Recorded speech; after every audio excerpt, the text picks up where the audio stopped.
In today's episode, Richard Blank shares a fascinating clinic about something I've never heard of called micro expression reading.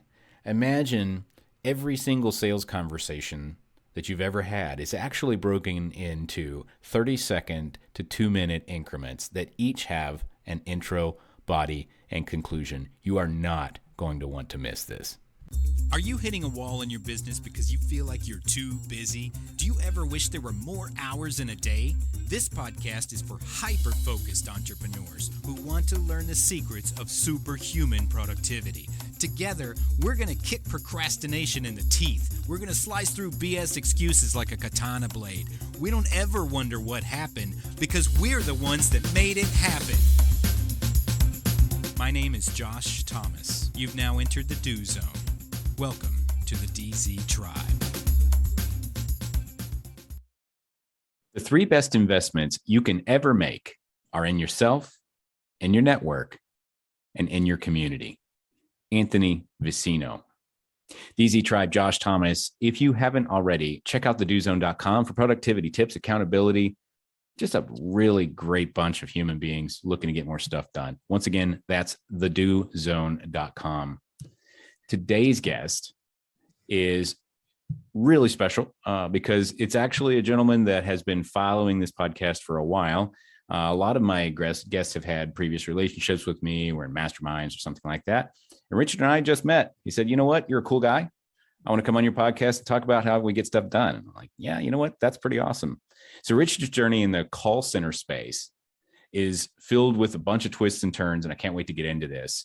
He moved to Costa Rica when he was 27 years old to train over 5,000 employees for one of the larger call centers in San Jose, which is the capital. And so he has a ton of experience in public speaking, and he has trained over 10,000 telemarketers. So you're in for a real treat here. Can't wait to get in here and share what he has to learn. And Richard, welcome to the Do Zone. Say what's up to the tribe and tell us something you believe is the key to getting stuff done that most people wouldn't think of. Well, first, I want to thank you so much for having me on today. It's nice to see everybody and to spend some time with you. And I guess the number one thing for me was dedicated practice. A lot of the times you don't see what's going on off camera or the training it takes in order to be a champion. So someone is always practicing a guitar or practicing their speech or practicing their painting. And then when it comes down to it, they are more than prepared for their presentation. So it's an each individual effort. Each person knows how to spend time with themselves and structure their time. And so I think if they have that sort of structure and discipline and that sort of routine, then they should be able to be more than prepared for any sort of goal that they try to achieve. It's that behind the scenes work. It's all of the things that the musician does before he gets on the stage that make him being on the stage even possible. You make it look easy, Josh. I mean, look at this right now, but they have no idea how much work entails in building a business and writing a book and creating a podcast and this large community that you have there. It takes time. And so the fact that you make it look easy is great. It's very inviting. You know, it's something that's non-threatening. But I think when people go into the kitchen and lift up the hood and they realize the complexity to it, most of them don't have the sort of endurance to be able to handle the distance. They might not have the maturity to do it, or nobody really told them how to begin.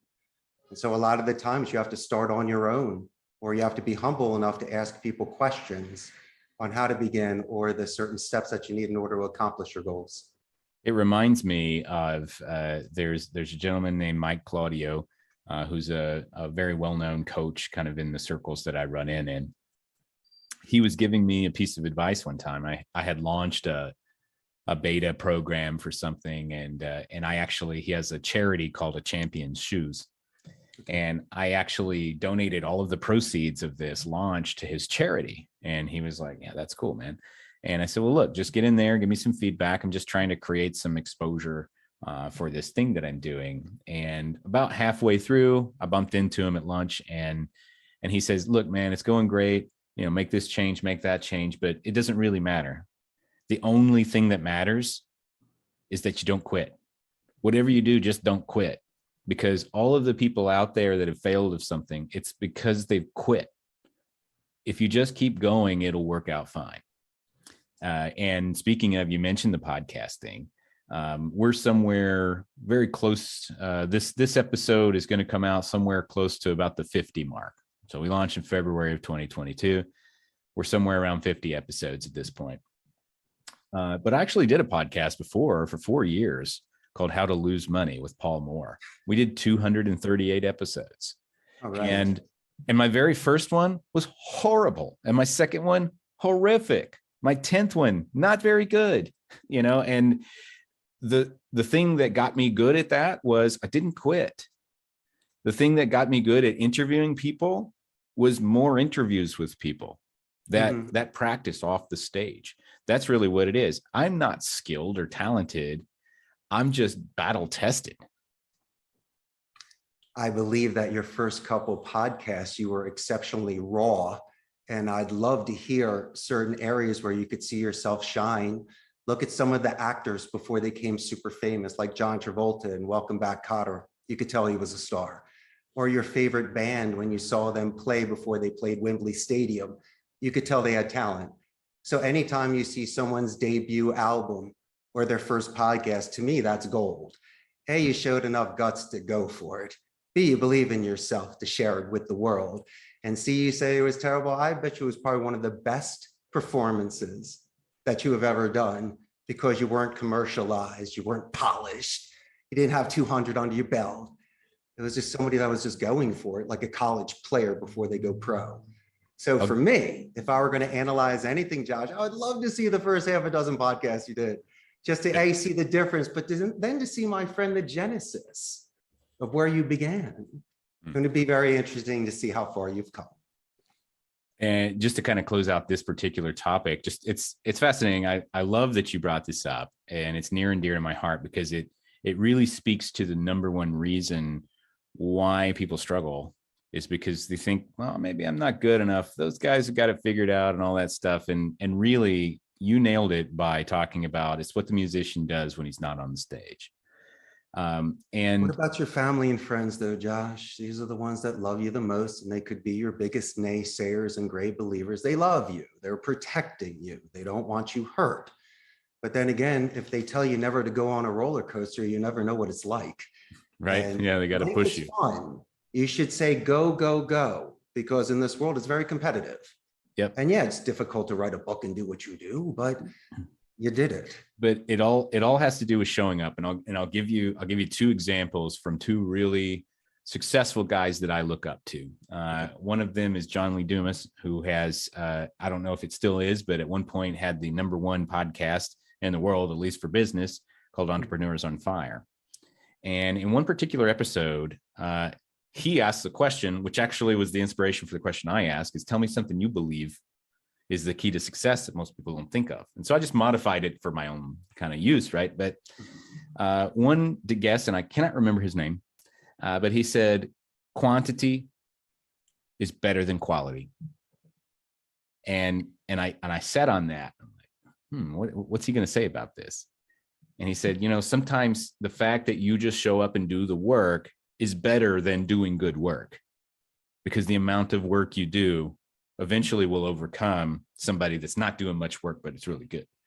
And then JLD responded and he said, you know what? I agree with you. The only reason that I'm sitting on the other side of this chair talking into this microphone is because when I started doing podcasts, I knew I wasn't going to be the best podcast interviewer ever. I knew I wasn't going to be the best this or that.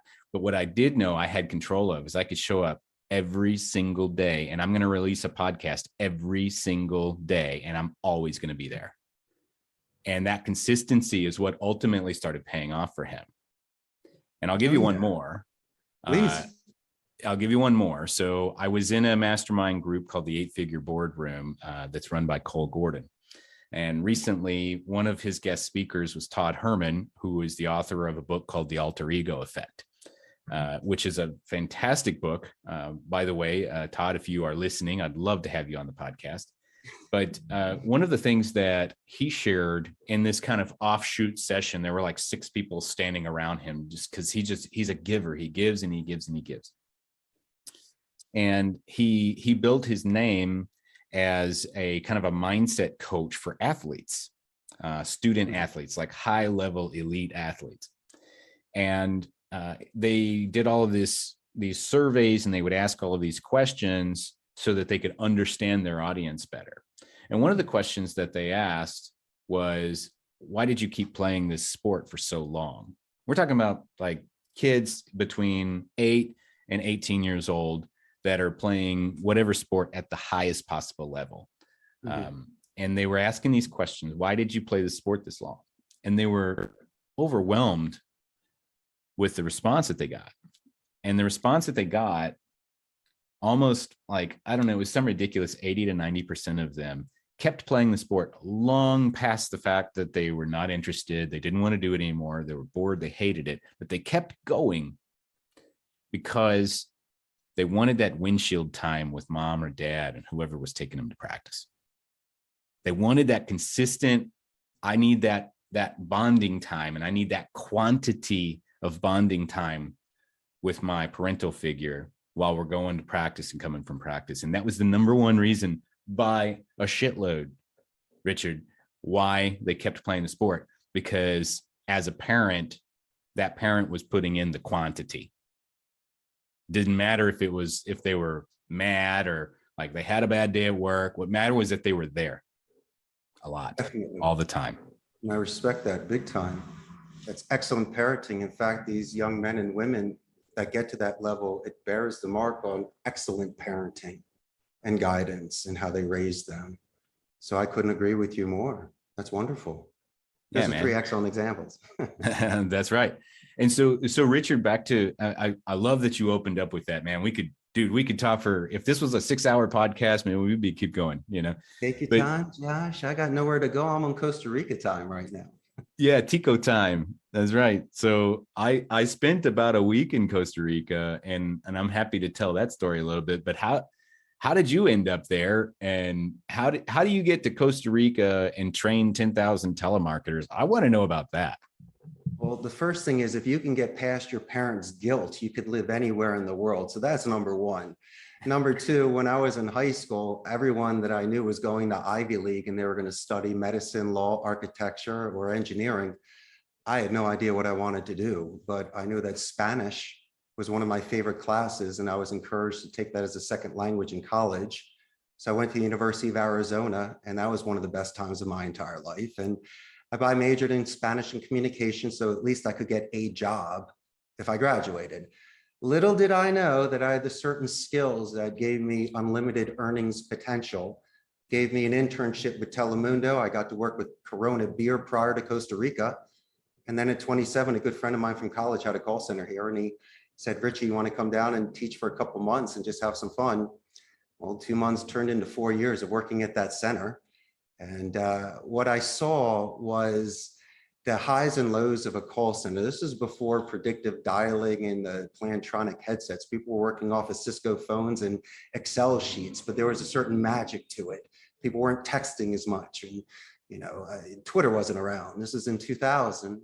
So you had these exceptional bilingual agents that were speaking advanced English and had this incredible vocabulary and grammar that were able to convert calls. And I just saw the passion in it there. But then on the flip side, I saw the robot in numbers that they felt like they were. They felt like they were expendable. The work is, it's very grinding. It's hard. It's monotonous at times. And so I saw the tough side of the call center.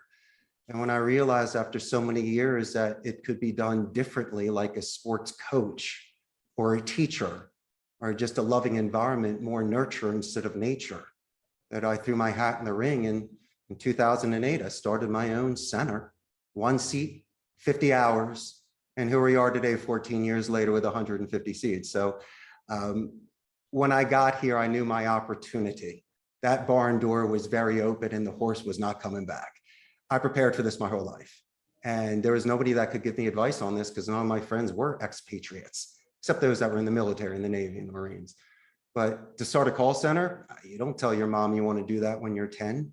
None of your friends can tell you what to do when you go abroad and start a company. So a lot of it was just faith in myself, taking the chance, knowing that if I didn't do this, I couldn't live with myself for the rest of my life, because I don't like the what ifs. I would have rather failed big time than what ifs, whatevers. But I wasn't going to fail.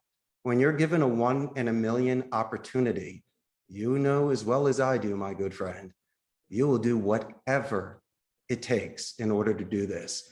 7-day a week, that's minimum. 40-hour work days, please, that's part-time.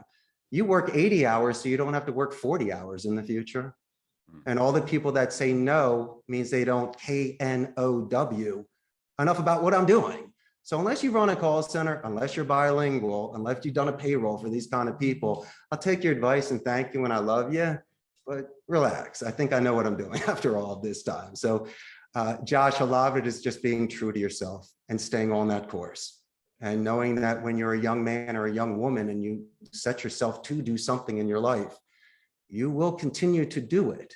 And sometimes there's, as you say, twists and turns, but still you're in the same direction. And the direction is, once again, being true to yourself so you can live a very fulfilled life. You only get 100 years, my friend, so you might as well fill it well. And you can earn your living many different ways. So you might as well try to do it in a way that's ethical. It's in a way where you're giving instead of receiving. And if you can find some sort of fulfillment, then in my mind, I think you've won. And you could possibly have the mindset to be able to do it for longer periods of time. Well, so let's dig into that a little bit. You were working with your friend's call center in Costa Rica, and you decided, you know what, I think I can do this better. And so you open up, it's pretty ballsy, man. I'm going to open up a call center with one seat. So tell me what was that? What was that first like week or month or whatever, like where you were you the seat or did you actually hire someone? It's an excellent question. I didn't have the resources yet to build out an entire center. So what I was doing was renting a seat. And for about $200 a month, I was getting a turnkey station at just a blended call center where you can just take as many seats as you want. They pay for the internet, the headset. You just don't have your private office. It's just a shared work area. Sure. Fortunately for me, I grew very fast. It was something that when you are running the show and you're responsible with the people, it's a little bit different. I always believe in foundation training first. Fear is a morbid anticipation of something that hasn't happened yet. So when I onboard a brand new telemarketer or someone with the experience, the experienced ones, I got to get rid of bad habits because that's why they're with me right now. And the new ones are wonderful because I can mold them with some stuff. Learning a second language is 10 times harder than onboarding any brand new campaign. I have to ensure that the clients give me all of the resources. You need a full script. I need the rebuttals. I need the script. I also need quality assurance so I can follow along with these calls. Those that have never worked at a call center before, if you have a small company, you can definitely be able to maximize your time with your workforce by having a quality assurance or a quality control sheet. We usually follow KPIs, which are key performance indicators, simple stuff by doing introductions and verifying information and concluding it. But there's also certain soft skills that you can be consistent when you're listening to the calls of your agents and coworkers in order to give certain coaching. So instead of trying to fix everything one time, you have a straight line approach to where you can see where somebody needs to have certain focus. But what I really like to do in my forte, Josh, and I appreciate you having me on today, I focus on micro expression reading and conflict management. Since face-to-face communication, you can take advantage of, the body and the facial expressions. On the phone, you're losing 3 of your senses. You can't taste, touch, or smell the client on the other side. I don't know that I want to taste them, but I get what you're saying. Understood. Well, the scientists say that if you eliminate one or more senses and the other ones are expanded, and if you follow the master communicator, Helen Keller, look how amazing she was in regards to her communication skills. So we expand our hearing, which is more active listening, but I also believe in seeing, which is image streaming. A book is better than a movie, so you can describe things much better than you would by showing a photograph. And by having this sort of control within every 30 seconds to 2 minutes, Josh, which is the normal attention span, these entry-level telemarketers or seasoned telemarketers or just people that are meeting on the street and friends can control a certain conversation. Because in my opinion, people give tell signs. They really do. I'd like just to walk with you a couple quick steps on this, and I'll move through it fast. Yeah, well, give me an example. Like let's set up a scenario that, maybe most people here in this audience who are entrepreneurs and business owners. Walk us through an example of what they may run into. And you're calling it, just to make sure I understand correctly, micro expression. Yes, sir. Micro expression reading. Just like if you're micro studying expression reading. Facial expressions, body, the haptics, proxemics, self, object adapters, but that's face to face. We're doing things over the phone. I believe it's a pure form of communication because I think a phonetic is much better than what your actions are, which could almost be like a mask.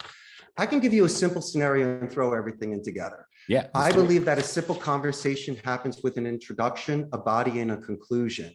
Okay. It could be done every 30 seconds to 2 minutes or in a 10-minute conversation. It comes in certain parts. The beginning of the phone call is the most important for me. Let's use an example, Josh, of people that are making outbound prospecting, lead generation appointments that are even sales calls, business to business or potential business to consumer. Let's do business to business. A lot of times when people are making these phone calls, my suggestion is the first part of the call, they should be doing a company name spike by asking how the company is doing, not how you're doing. It's also before you even introduce yourself. It gives you a chance to utilize anonymity. You get to say the name of their company better than they do it. Ask how the company is doing compared to how you're doing. So everyone's doing well, of course. How they answer you is the action to the reaction. So I can gauge their speaking levels in the company culture. And then this individual who may be the filter before I get transferred to the decision maker, that's the perfect time to do a positive escalation. When you get that individual's name and they've been very helpful with you, you should definitely mention them before you start pitching yourself when you get transferred. It's a definite gift when you get transferred. It also gives you the anonymity again to do the company name drop a second time. So this person gets relaxed and you move yourself forward in regards to a pace. So instead of saying, what are you selling? You're pretty much ahead. And I also believe, once again, in micro expression reading, this is a phonetic tell sign. I believe there's 4 sections of phonetics, Josh. There's tone, rate, pitch, and duration. You need consistencies in order to see the inconsistencies with micro expression focus group readings. And so your tone of voice should always be confident and empathetic. That's consistent. The mirror imaging technique, which I know you're very familiar with in your audience, should be done during the speed and the speaking level. Now, just for argument's let's break sake, that down just so we don't get like way too into the granular and technical. Let's go back and let's make sure that we catch anybody that needs to catch up on this. So sure. What Richard is talking about for those of you who are in sales, especially phone sales, you probably are following along with a lot of this. But the idea here is anytime you want to control a call, control the conversation, and if you're in phone sales, these are all techniques and strategies for you to be ultimately in control of the call or the outcome of the call. That's where you need to be. One of those is the way it's been explained to me, and I think this is where you're going, is called match and mirror, pace and lead. And so the idea, the way this was actually explained to me by my very first sales trainer, Nate Brooks, amazing dude. If you guys know him, he's retired now. Go find him. He's in North Carolina playing tennis somewhere. And the way he explained it to me was you need to go and meet them where they are, how they're talking, speak the way that they're speaking and mirror them and pace alongside them. And then ultimately, when you're doing that, you're going to be like locked in neurologically, and then you can start to lead. And if you did everything correctly, they're going to follow you. It was like super weird, right? And so we went through this exercise where I was like, what's that? I don't understand what that is. And so he starts talking and he starts mimicking my movements. And then he leans back in his chair and I leaned back in my chair at the exact same moment. And he's like, got you. Well, you have the luxury of sight. Yeah, well, right. We don't have that on the phone, but that's just an example. Like he was miming my movements and then he leaned back in his chair and I leaned right back in my chair, like completely subconsciously. He controlled that situation through this matching and mirroring process. So kind of coming back to, full circle to what you were talking about there, kind of pick us up from there. Sure, John. And let me slow down for a bit. I apologize. I'm always on the assumption that people know where I'm going with this. Let's just assume that nobody knows anything about what you're talking about. It's like 5th grade level. And then that way everybody can get the big idea.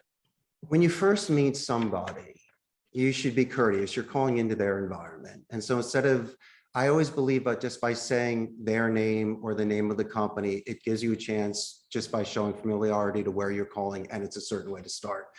By having this gatekeeper assist you to transfer the call or to give you the company information, that's an excellent chance to bridge who this individual is prior to speaking to the decision maker, which just makes you sound good. So this technique that you're discussing, and I do agree with this, but mind you, this is without sight, that just for argument's sake, because you've been on the phone with me, you can put me at about an 8 in regards to speed and an 8 in regards to pitch. We do this every 30 seconds to 2 minutes because that's the usual attention span. You could do it, I don't know, maybe 20 times on a 40-minute conversation or 10 times in a 20-minute. So it just gives you checkpoints, because sometimes you could be happy in the beginning with the call, angry at the end, and it can change like a boxing match. Why do we do this? Because I believe not only are people speaking, sorry for the thing here, that people are speaking in regards to their rate and their pitch, but the real tell sign, Josh, is the answering speed. That's something they can't do subconsciously. You can control your tone, your rate, and your pitch, but how you answer somebody is actually more of a tell sign. When do we do this? For entry-level telemarketers, it's usually for you to ask a tie-down question, to ask if it makes sense, sounds good, right? Or it's a typical time to do a confirmation question. For my clarification, Josh, was it ABC or 1, 2, 3? Thank you. Because a lot of the times you could leave the door open. Sometimes on a phone call, someone will ask you a question, and a technique I have, it's called the buffer boomerang technique. Check this thing out. So let's talk about answering speed.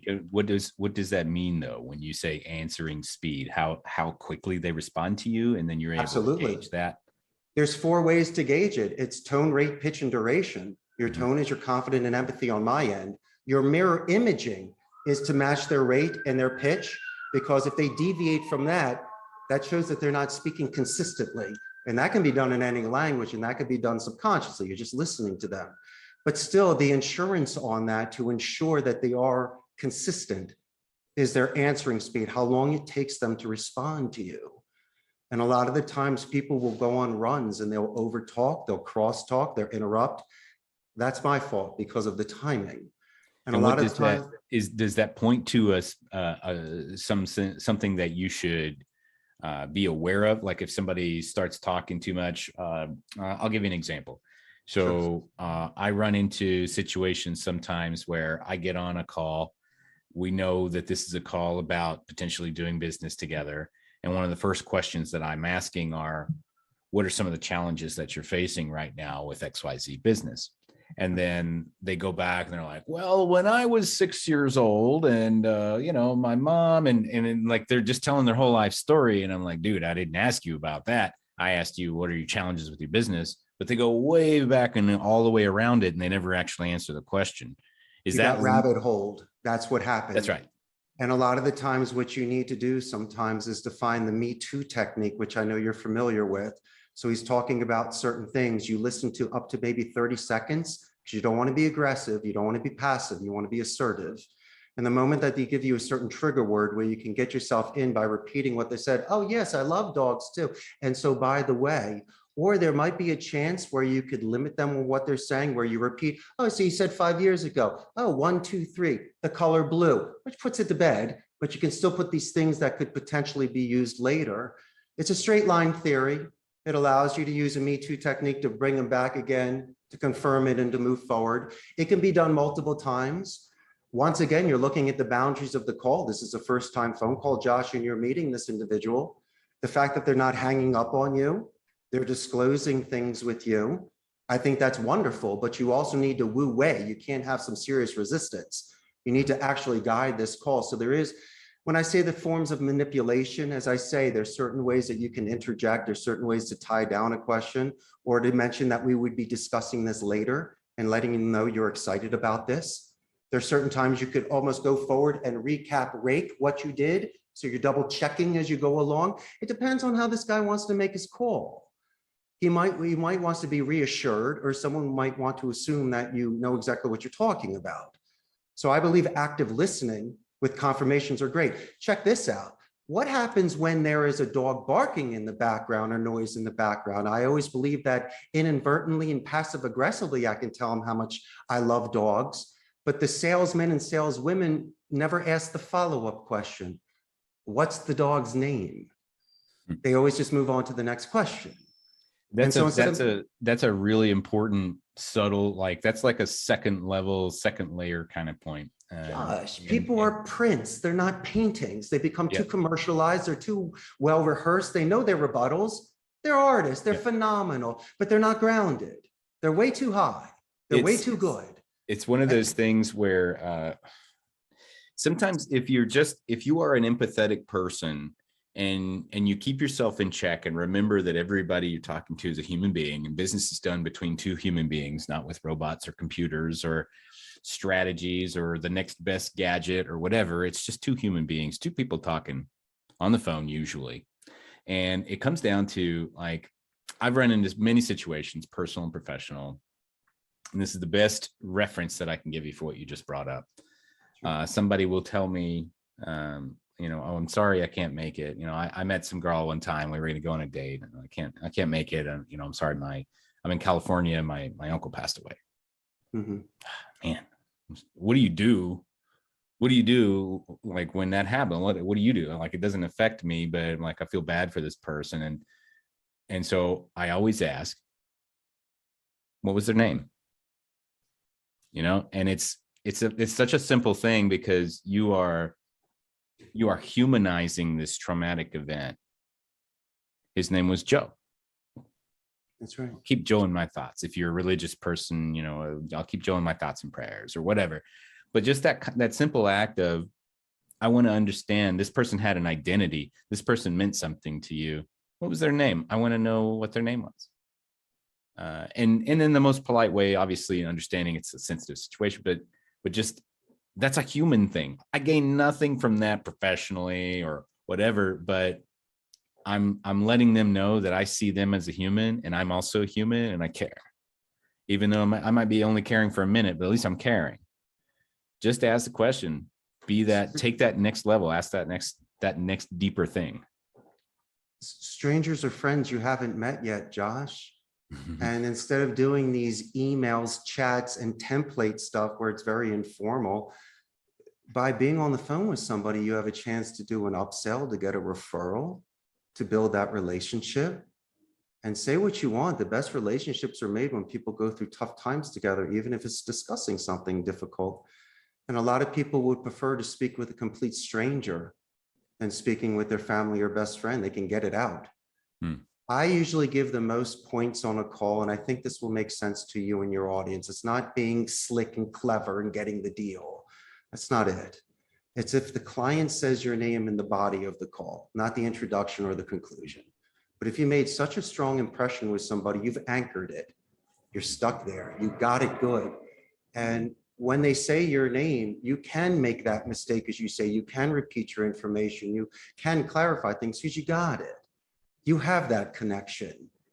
And so if anybody who's making phone calls, I think instead of memorizing your stuff to death and being stiff, if you do what Josh and I do, is just to ask that follow-up question and to do that active listening. As you say, show empathy and compassion and really show sincerity. Your calls are going to be phenomenal, and you'll feel much better about yourself because the natural you comes out. You will be in character. The moment you try to be like Glenn Ross Boiler Room, it's not for everybody. Yeah. And yeah, so many amazing points that you're bringing up here. I've been in, names are important. Names matter for that exact same reason I was saying earlier. Like, people want to be called by their name. Use the name and make sure that your name is just as important as their name. I'm surrounded. I'm actually also bilingual. I also speak Spanish. And I spent some time in Costa Rica. I'm surrounded by Latinos. Cool. And all the time. And a lot of them who live in the US, their name is difficult to pronounce to any regular American person. And so they come up with a nickname, or they just say, oh, just call me this, just call me that. Well, no. what do you prefer to be called? What's your actual name? Because I've always believed there needs to be at least one person on this planet calls you by your real name, and so I'll ask, and I'll take the time to make sure that I'm pronouncing it correctly, because it's important to me that that I see you, that you're worth pronouncing your name correctly. I have a friend who was actually a previous guest on this podcast. His name is Steve Apodaca. Apodaca. Apodaca with a P. Oh, Apodaca. Yeah, right. See, so it takes a little bit of practice, right? And so most times a charm. Most what people, a cool last name. Cool. Yeah, most people will struggle with that, and they're like, "I'm just going to call you Steve Avocado," and it's like, no, dude, you're missing the point. Like, that's his name. That's the only thing that he has had with him his entire life. You got to call people by their name. I interviewed a guy on. I had a tech podcast like years ago. I don't like to talk about it too much, but I interviewed this guy from Poland. And it was his partner or something that showed up. And so the guy that showed up, his name was Lucas, but in Poland, you would pronounce that Łukasz, like with a W. Łukasz. All right. I got Łukasz. And then his friend showed up, and I'm like, well, I don't have his name. Can you type your name in? I want to make sure I say it correctly. And it literally looked like a cat walked across the keyboard. I was like, what is that? He said, just pronounce some random consonants. It'll be fine.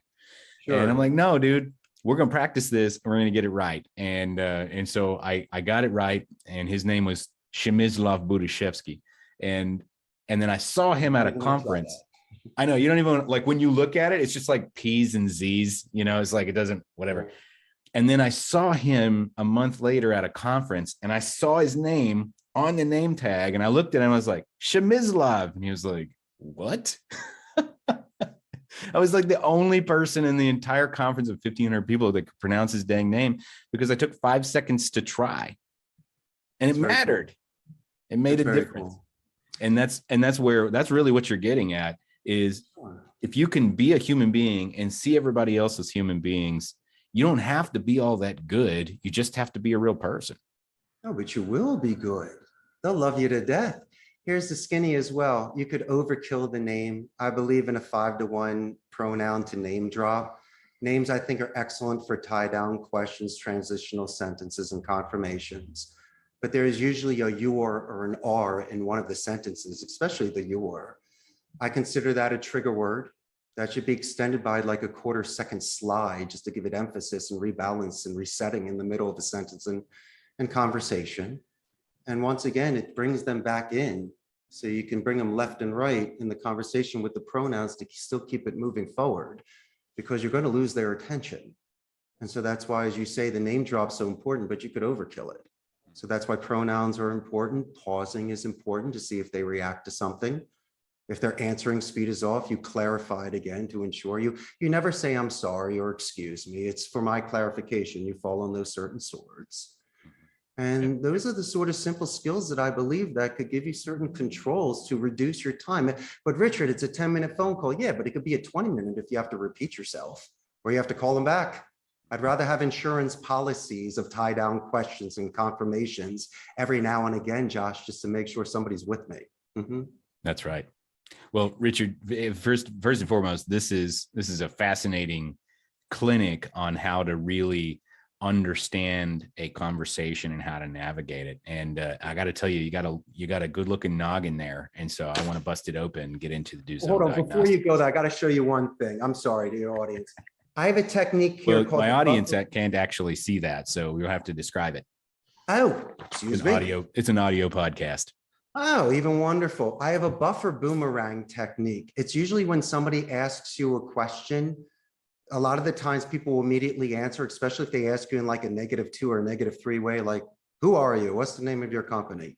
A lot of the times I will tell people initially to say, Josh, that's an excellent question. My name is Richard Blank. So I can soften it. I can half moon it, bring it back around again. I can then move it forward in a certain positive way. And that happens all the time. There are buffer boomerangs from a -1 to a -3 on the way people are speaking with you. And so the best thing for you to do is to confirm the question that they have, throw a name drop in, and then answer their question. So it shows active listening. There's no repeat a second time. And as I say before, there's a chance you could reset the call into a certain way to where it becomes more positive. And as I say, these are the sort of soft skill structures that your audience can have to reduce any sort of conflict management that they would have with anyone they're speaking. Yeah, well said. Buffer boomerang. I haven't heard it said that way, but I get it. So Amos. yeah. And so you said, when you said -1, -2, it's like they give you 1, 2, 3 points of resistance. Yes, that's it. And if they're giving you a -1, that's an excellent question, Josh. Oh, glad you asked. My name is, and the third one, you know what, Josh? A lot of people ask me that. You're going to love this answer. Come on, if you're giving me -3, I got to +3 you to at least even it out. Right. And then eventually you'll calm down a little bit and let me keep talking.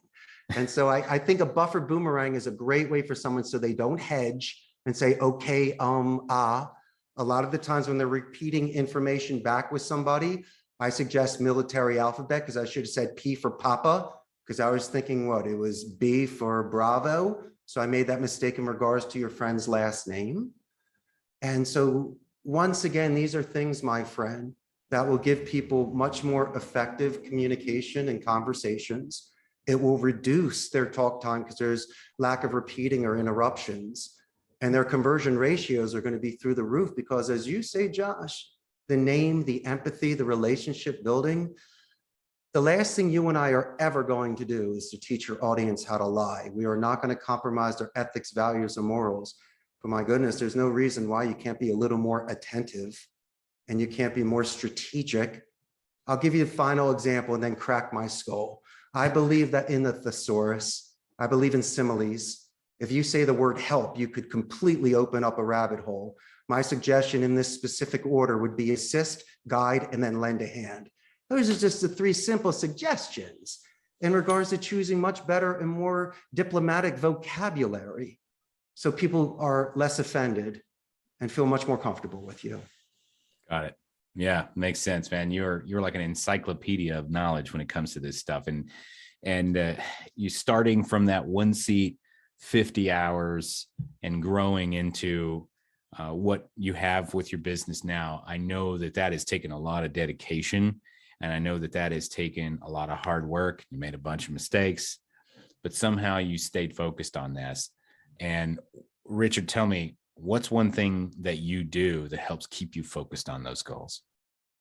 I have me time. Me time. I work out every day for about 2 hours before coming to the office. I like to drive to work in a convertible. That's me time. And on Sundays, I like to do a pinball marathon. I have the largest collection of American pinball in Costa Rica. So Sundays are pinball days. Why do I do this? Because after 20 minutes of decompressed stimulation, I'm able to think. I just can't sit there and think of my goals. No, the things that I enjoy doing were done because of the goals that I achieved. And so when I'm able to take any sort of distractions aside and really find my balance and my center during these periods of time throughout my day of chaos, I'm able to refocus again and see where my priorities are. I like to sleep on things and calm down, because if I have an impulse control, because I'm from Philadelphia, I might just start yelling, but I'd rather not do that. I'd like to take a step back, potentially understand your position and your ideas, calm down a little bit, and then come back to you with more of a level head.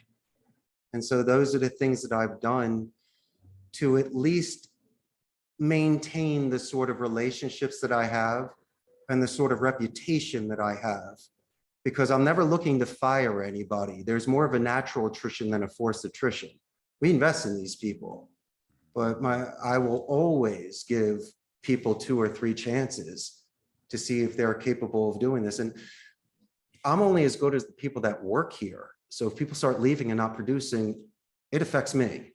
Yeah. So as I walk the rows, as I stop and listen to the agents, as I make suggestions or give a thumbs up and a high five, that stuff goes back, because my individual agents that are successful, then they will spread that energy with the others and become good side-by-side trainers and stuff. So it's collective, my friend. I believe the best way to answer that is synergy. My goals are other people's goals. My goals are feeding families. My goals are giving them stability. So their goals need to be achieved in order for me to achieve my goals. Now, I don't know all of their goals, but our mutual goals is to be successful in this call center environment and to share energy. So in a And roundabout way, my friend, that's kind of how it comes together. and so how do you get back on track when inevitably you lose that focus occasionally? Well, that's very simple. I realized the structure that I had that got me there. Because obviously, if I'm doing something differently that got me initially successful, I become complacent, I become lazy, I become distracted or unfocused. The smartest way I could look at something is in a non-biased, neutral way, where I don't put any emotion into it. Because if I put too much emotion into it, I'll make some very clouded decisions. I almost seem desperate at times. But if I can look at things rationally and logically and take a step outward and backwards, and potentially I can make the best decision for myself. Yeah. That's why when you grow up with age, you get, as you say, these battle scars, as you did in your initial podcast, and you wear these scars with pride, my friend, because that's how you got better. That's right. And so you're an American guy living in Central America, or a United States citizen living in Central America, rather. There's a bunch of expatriates there, but not a whole lot of people running call centers and being entrepreneurs. Who is your support group, Richard, and how do they keep you accountable? My support group is my wife down here, is my business partner, my agents that I have, my supervisors, and my very good friends that I've built in the last 20 years. As I say before, I'm in a luxury trade. It's a 1 in a million shot what happened to me. I shouldn't really be here. It's kind of difficult to explain how you get here, but I'm here. And so what it is more just a positive reinforcement of what I did yesterday and what I'm planning on doing tomorrow. And if I can enjoy my now, my moment with you, Josh, your amazing audience. It's a shame they can't see me because I wore an Armani for you today. But, I'm so grateful of where I am. I'm so humble for where I am. In regards to success in business, sure. I mean, you could judge somebody by how much finances they have, but I kind of judge myself more on the adventure. And as you say, building something from nothing. And the fact that I've been embraced in this country where I've learned their culture, their language, and it's been a very, very positive experience. And so that's why it continued. The moment that I realized that this was not the environment for me, I definitely would have gone home. But as I say before, learning the second language, being embraced by this culture, and doing something that I love to do, which is increasing someone's language skills and giving them an excellent living. It actually pays more than most vocations. Josh, you're not going to believe this. HP, Intel, Amazon, and Oracle are in Costa Rica. Some of these jobs pay more than lawyers and doctors. And so you have these exceptionally skilled individuals here that are able to scale campaigns, that pack a punch on the world stage. You've been here before. You loved it. I'm very fortunate to be living in paradise. And so I almost count my blessings every day. Yeah. And you've been through this particular thing so many times. But just in a few words, really quickly, how do you approach a difficult project, Richard, that you're not really sure how to complete? If it's a personal project, then I'm going to be asking a lot of opinions. If it's a client, then I'm going to have to sit down and we're going to have to be very clear about where we're going.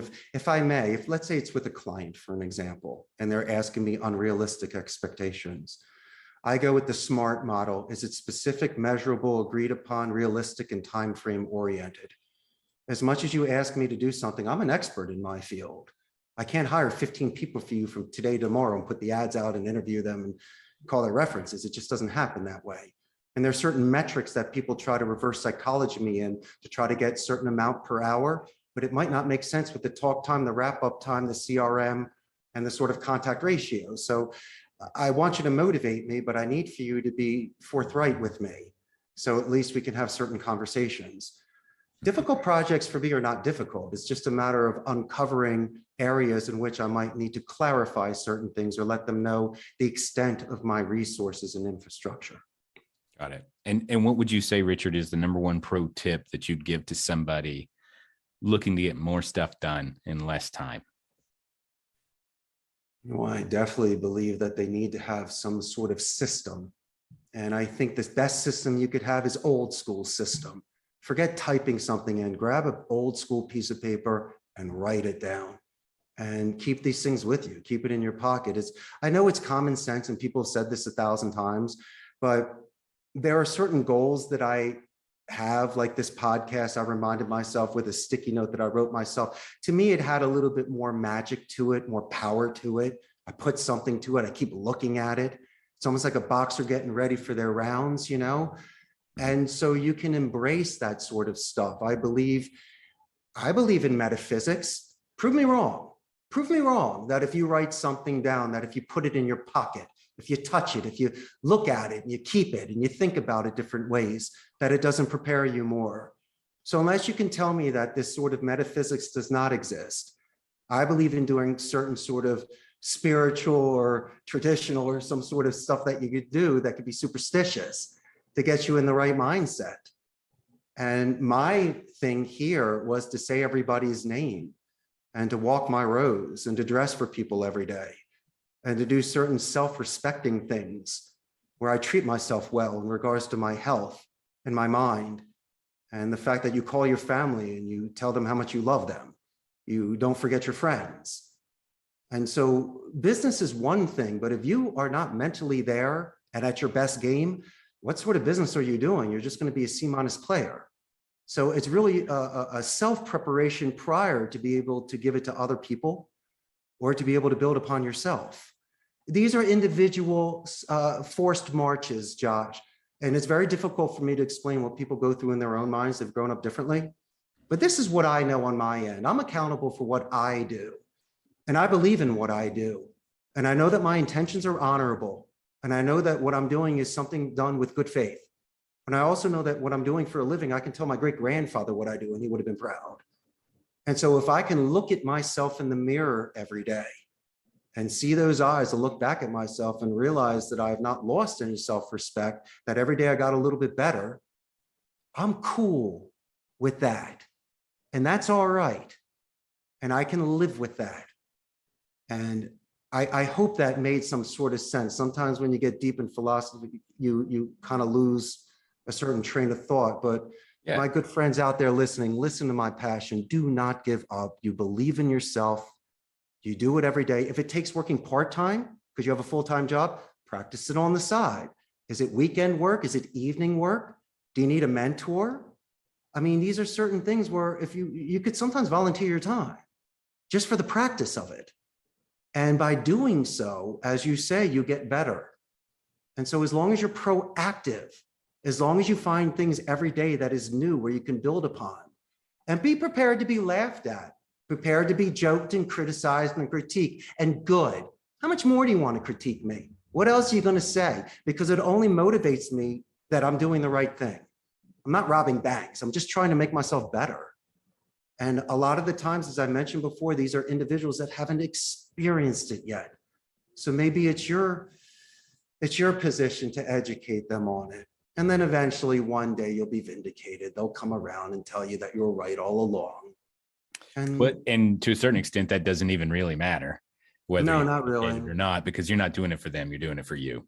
100%, or your children, or other people that you care about that rely upon you. That's right. But you'll never be your best unless you try.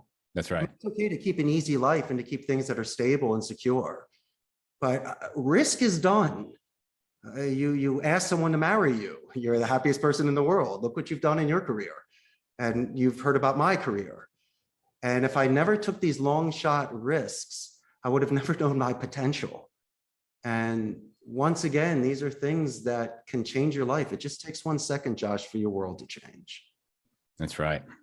And you have been a fountain of knowledge for how to control calls and how to handle certain situations. And, you know, I've always believed as salespeople, as consultants, as business people, you know, a lot of what we do has a lot more to do with psychology and therapy than really sales or anything else like that. You're right. And so I love the concept of micro expression reading, just to kind of summarize what you shared, that we have 30 second to 2 minute conversations that are just stacking on top of each other. Each of them has an intro, a body, and a conclusion, and you just stack as many of those as you need to get through it.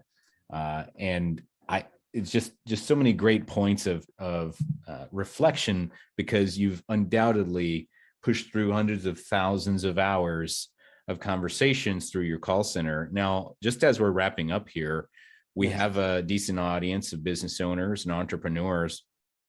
Who is the best fit to reach out to you for your services, or just to engage with you personally? And where can they contact you? Well, the way they can contact me is buying a plane ticket and flying down and visiting me. But if they'd like to call me first, you can call me at 888-271-6750. My email address is ceo@CostaRicasCallCenter.com. I recommend going to my Facebook page. I got about 97,000 Costa Ricans on there. So you really get a pulse on the call center industry in Costa Rica, plus other fun stuff. But that's, I do appreciate the time spent with you today. And you do get an A for my class. You repeated some excellent things. And I know it's audio today. I was showing you visuals and you couldn't see it. So I'll definitely be able to describe to people. But my ideal audience are for anybody that would like to make phone calls with good intentions, somebody that has internal business structures and they just want to talk about, they might be able to promote from within. They might be able to give out other sort of responsibilities to people so they can scale and grow. Maybe if there is some sort of conflict, we can discuss certain things in regards to vocabulary and structure. But if they're looking to hire a call center, mind you this, I would prefer that they call me for merit, not for price.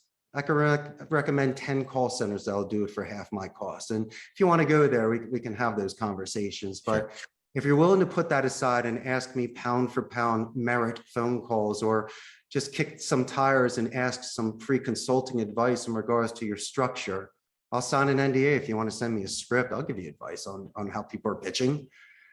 That's my thing. I'm not selling anything. Put your checkbook away. I don't need the account. I'm doing just fine. Yeah. If it makes sense for us to do business, there's a value exchanged for that. But yeah, I get it. Hey, Josh, I'm not forcing anyone's hand. From an educated point of view, I want them to make a decision. I want to be able to answer all of their questions, give you some value, share some ideas, have them like me. And then next thing you know, we jump on a second phone call. I'm not a cold call closer. Unless someone has a sense of urgency, I would prefer that you call my references and read about me. Why don't we do a second phone call where I can introduce you to my floor supervisor and chief technical officer and send you what a pre-launch checklist looks like, just to see what it looks like to onboard. Or maybe you're just telling me that you're manual dialing and I can tell you to use predictive dialing and explain to you contact ratios.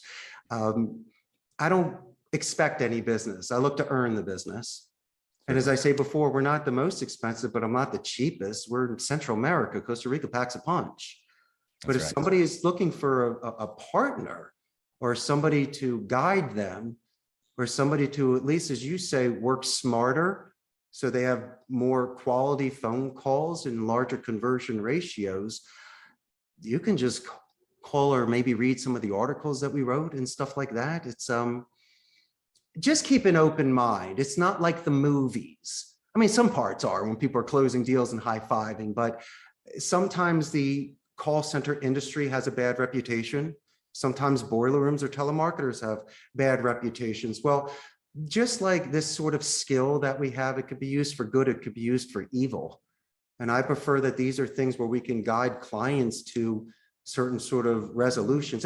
I'll give you an example. I work with a law firm. And so we are making and receiving calls that people were wrongfully terminated in disability. We're assisting people. Another campaign I have is inbound support for movies and music. We've had them for 10 years, like Columbia House. So you have these 55 plus female demographics that get these big phone books a couple times a year so they can scroll through and call up and order Elvis Presley, which is so much fun. They love their job. They can go home and tell their parents what they do for a living, Josh.